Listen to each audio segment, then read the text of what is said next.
From the National Newsroom of the Canadian Press, I'm Jason White. Canada is among the Ukrainian allies signing a security statement today, pledging to secure Ukraine from further Russian invasions if there's a viable peace deal. Prime Minister Mark Carney wrapped up a brief trip to Paris Tuesday by pledging Canada's support for Ukraine alongside more than 30 countries in the coalition of the willing.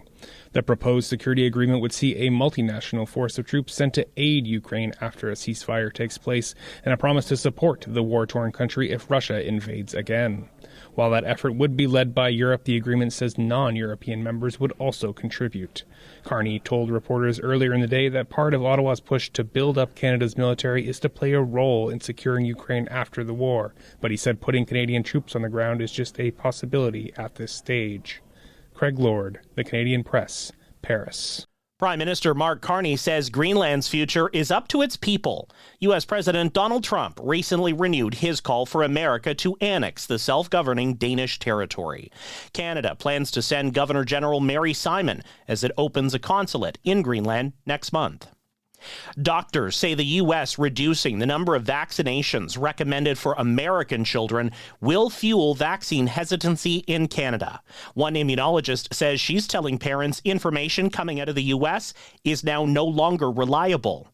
In the U.S., Dr. Robert Hopkins with the National Foundation for Infectious Diseases says the vaccine recommendation changes could have several effects in the states. While these new recommendations on paper do not take away access to vaccines to children or to families, they may, in reality, take away access, particularly for those who are vulnerable, who don't have easy access to a healthcare professional. Back here at home, the Public Health Agency of Canada says U.S. changes don't affect vaccine decision-making in Canada, which it says is informed by rigorous reviews of the evidence.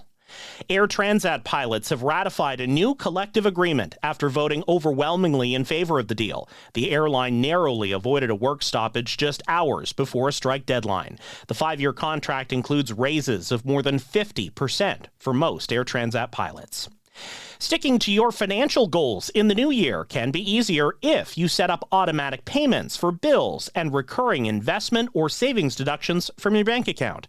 Financial planner Cindy Marquez says automating finances doesn't just help you avoid late fees on bills, it also helps you save more consistently. Rips the Band-Aid off, so to speak, in terms of paying the bills and depositing those savings. It just makes that feel a little less negotiable, and your goals are now treated more like a bill.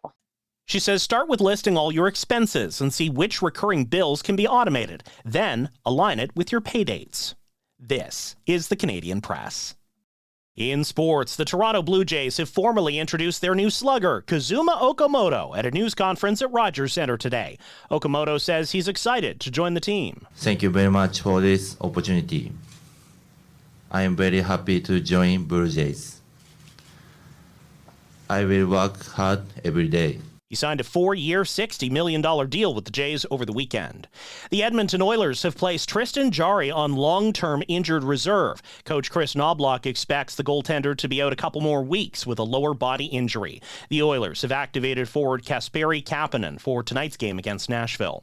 Elsewhere in the NHL, Toronto hosts Florida, Vancouver visits Buffalo, and Winnipeg welcomes Vegas. The Toronto Scepters and New York Sirens battle to climb the Professional Women's Hockey League standings tonight in Toronto.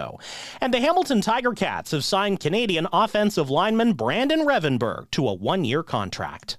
From the Canadian Press, I'm Jason White. Thanks for listening. Don't forget to follow and subscribe. For more of today's top stories, visit thecanadianpressnews.ca.